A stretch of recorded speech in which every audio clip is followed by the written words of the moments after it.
Hello, my name's Tony. Welcome to Edinburgh. How are you? Hope you're happy, healthy and well out there. Bit of history today. History of the area, of this area in particular where I'm standing. This is Jeffrey Street. That's the Royal Mile right there, the junction of Royal Mile. That's going down St Mary's Street, and this crossing street here is the Royal Mile, right by the World's End pub and where the gates of Edinburgh used to be.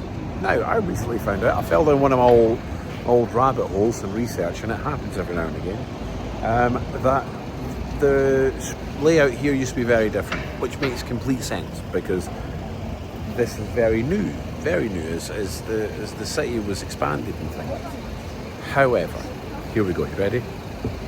There used to be a different street here that came off exactly where we are.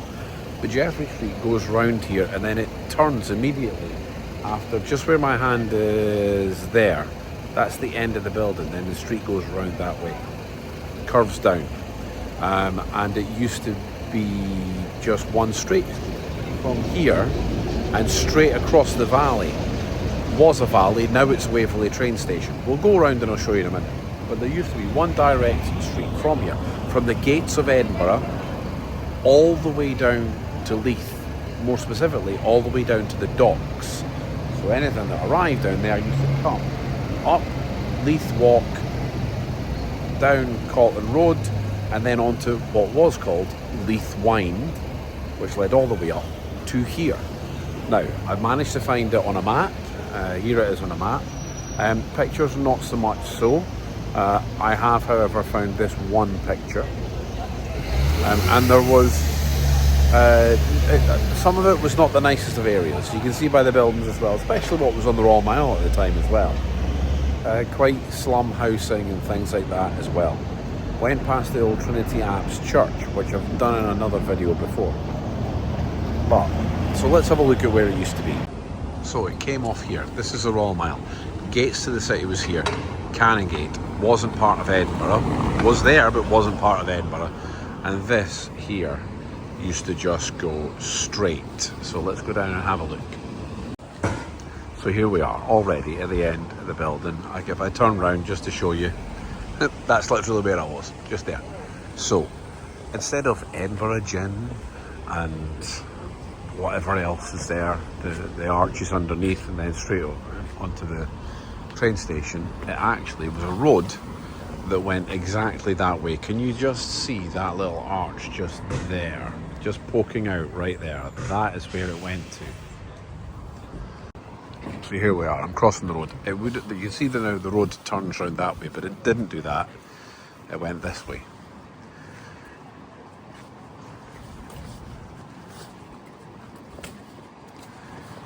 And on the picture, you can see as well and things, it was very steep. It was a steep sort of thing that went straight through right to there. And then that road there, Colton Road, goes straight up and onto Leith Walk. I'm not going to walk all that, but that's the way it did go. And like I said, this was an important road. This was the main road from Leith to Edinburgh. Right now there's other bridge, there's the North Bridge right there, then there's the Mound and things like that. So to get over what was the Norloch in this valley here and things, it's a lot easier now. But at the time, that was it. That was your one way in. It's no longer here. Because when they started to build the new town and the Improvement Act, the Edinburgh Improvement Act in the 1800s, and the building of the train station, they were like, well, we need to get rid of that.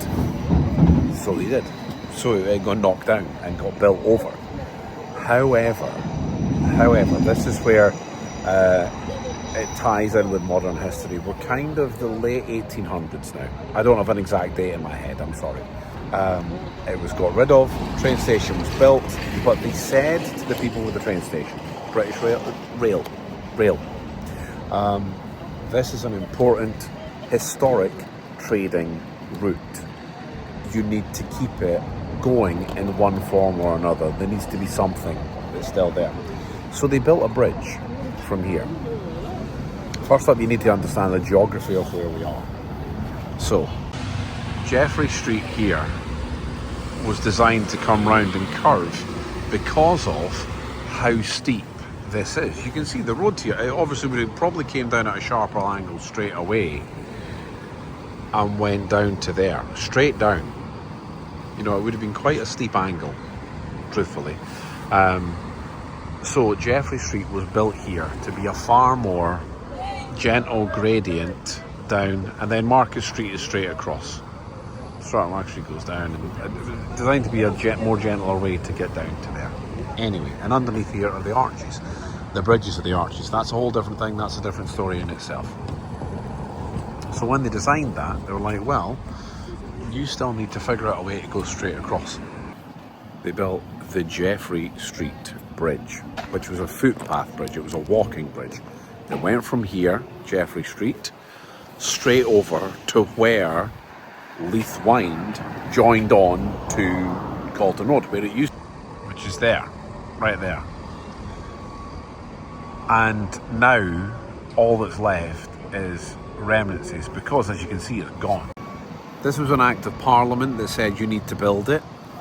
However, even though they were told you need to build it, they weren't told they needed to maintain it. There was nothing saying you need to maintain it and you need to keep it open and keep it working. So it lasted from the late 1800s to about 1850, where it was closed for maintenance and just never reopened. This is the way with these sort of things, it just never ever reopened. I have found a few pictures of it, so I'll right now, here's a few pictures of where we are now on Jeffrey Street, where it started.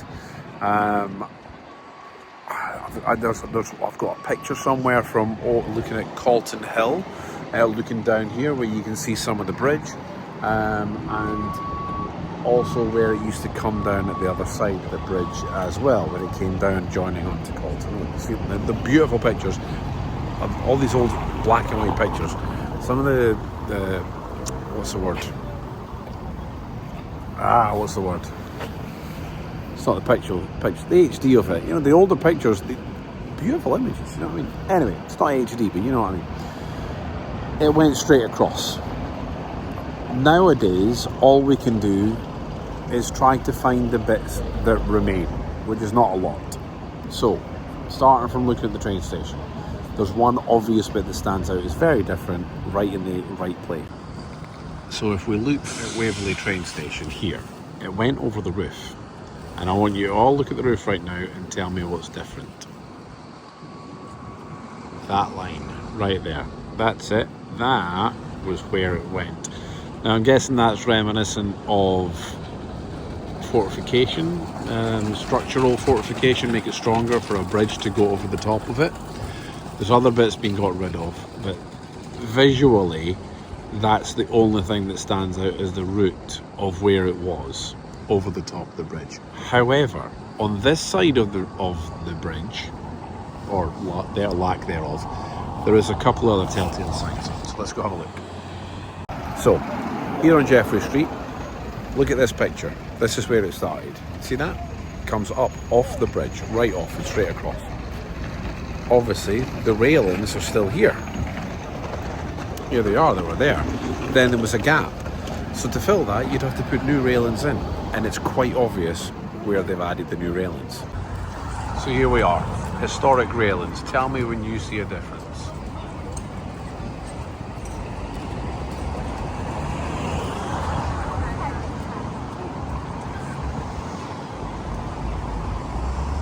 Found it. Two different railings, two different join right there. So you can see right here, pointy, pointy, pointy, all the way along. And then we changed this flat-headed sort of rail right here. And then it stops right here. You see that?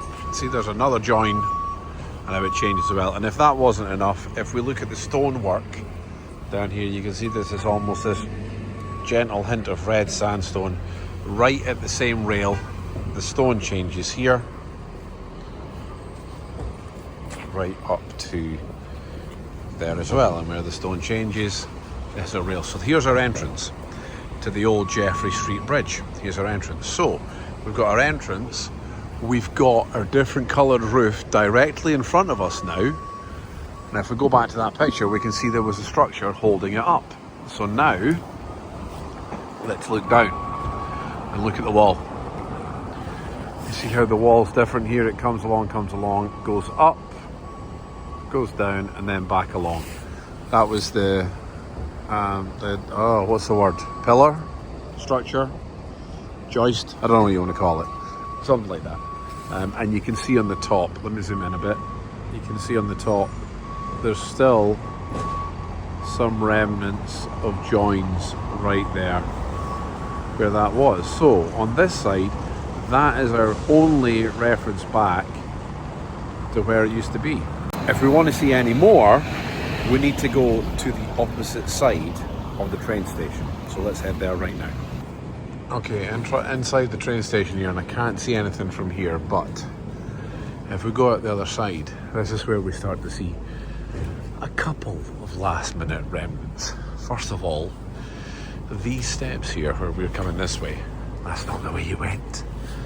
Well, actually, I don't know. This might have still been here, actually. However, and looking at the railings from the picture, it's very similar. But if we look here, look at this wall. That's a different wall. That's a lower quality wall, wouldn't you say that? To that. Big difference there. That's because you used to come up these steps and be able to go straight up onto Waverley Bridge. I think this was probably still here as well at the time. But yeah, straight up there. Let's go down and see it from the other side. Okay, so it went up there. It literally went up there onto the roof. 1, 2, 3, 4, 5 is where that's different. Those are you wondering when I showed you the roof of the train station from the other side looks different. It's that one. It was 5 from there. So 1, 2, 3, 4, 5. It's that one there. Now, if we look back at the old pictures, we can see it went up at an angle from here. You can see again that brickwork is different. But if we look here, look at that. Look at that old. Let's zoom in a bit. See that? Where the railings used to come off, you can see the old metal work that's gone now. Used to go up at an angle, and there also used to be another one of these pillars just behind me. This part here, as far as I can figure, is all that's left of a more solid standing structure, which was a support for the angled bridge as it went up to there. So not very much here really there. That's our biggest tell. Now, you know me, and I'm a bit of a geek. Just a bit. But I found this picture as well, which was, you can see a guy and sort of standing at this side of what would have been the end of the bridge.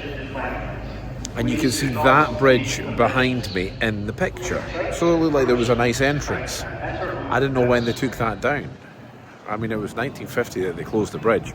How long did it stay up there for? So I went to the only thing I could do, and I went to Google Street View to where I'm standing right now. And you know how you can do historic pictures on there? I managed to go back to 2008 on roughly the view I'm here now. And then if I change it to the Google Street View of 2008, you can see that there was an entrance up there that was closed off in blocks. That obviously is now gone, but it was there. And that's all the things that I can find, but long gone, you know, no longer there, part of another part of Edinburgh history taken away. So there we go, the history of the route that Edinburgh lost twice. Like both Leith Wind and the Jeffrey Street Bridge came to here. Leith Wind would be going straight through there. That's the way it went. Straight through there, up. The roads moved slightly one way, either left or right, I'm not sure, but virtually here. Straight up there, straight to Leith Walk, and then straight down to Leith. So one direct route from here, all the way up to where we started the video. And now it's gone. And now the bridge is gone as well, and the bridge has been gone for 75 years, but it is gone. And last but by no means least,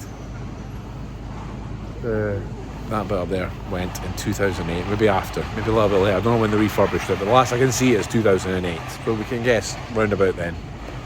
There you have it. Hope you've enjoyed that. If you have, as always, leave a like, leave a comment, subscribe if you haven't already. If anyone watching this locally, did you know about the bridge? Did you ever go on the bridge?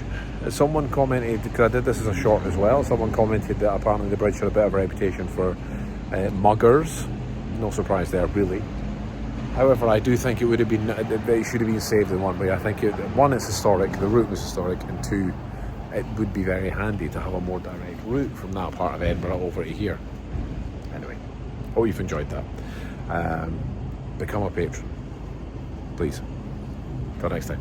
Bye, humans.